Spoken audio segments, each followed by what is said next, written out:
Bienvenue. La négociation, on y est confronté partout, tous les jours.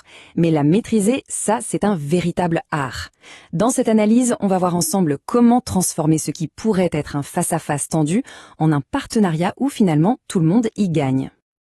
Alors voilà notre feuille de route. On va commencer par décortiquer les erreurs classiques, celles qui font tout capoter.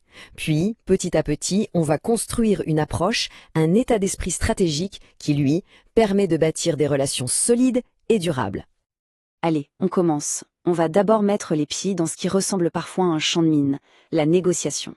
L'idée, c'est de bien comprendre les erreurs les plus courantes et surtout celles qui coûtent le plus cher. C'est la question essentielle.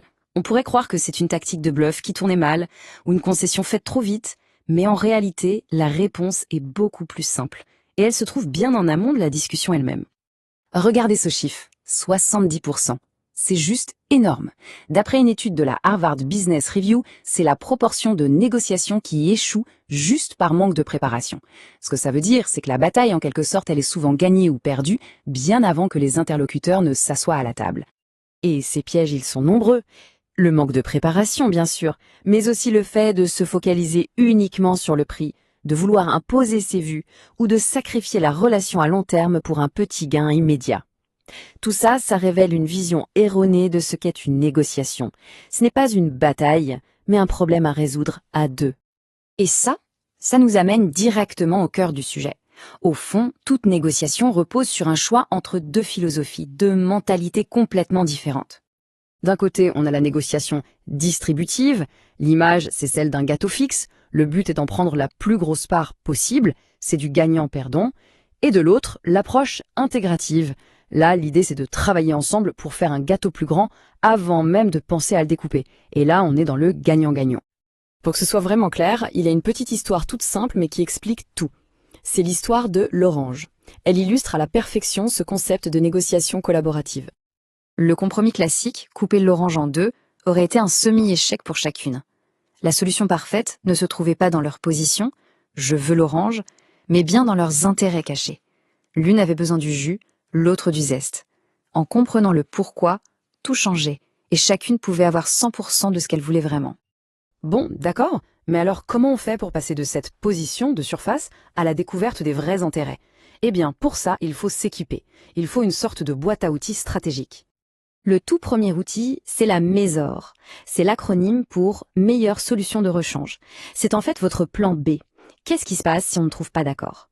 Le simple fait de le savoir, d'avoir cette solution en tête, ça donne une force incroyable. Celle de pouvoir dire non à un mauvais deal. Deuxième outil, la ZOPA, ou zone d'accord possible. C'est tout simplement l'espace, la fourchette de prix ou de conditions, où un accord peut exister. Si les limites de l'un et de l'autre se croisent, alors bingo, on a une ZOPA. Il y a un terrain d'entente. Par exemple, si le vendeur est prêt à descendre jusqu'à 110 et que l'acheteur est prêt à monter jusqu'à 120, eh bien cette zone entre 110 et 120, c'est la ZOPA. Un accord n'est pas seulement possible, il est tout à fait logique. Et là, on voit parfaitement le principe de l'orange, mais appliqué au monde des affaires. Au lieu de se battre sur le prix, une bataille stérile, on discute des intérêts. D'un côté, un besoin de marge, de l'autre, un besoin urgent de trésorerie, et pouf, ça débloque une solution créative, bien plus intelligente, qui arrange tout le monde.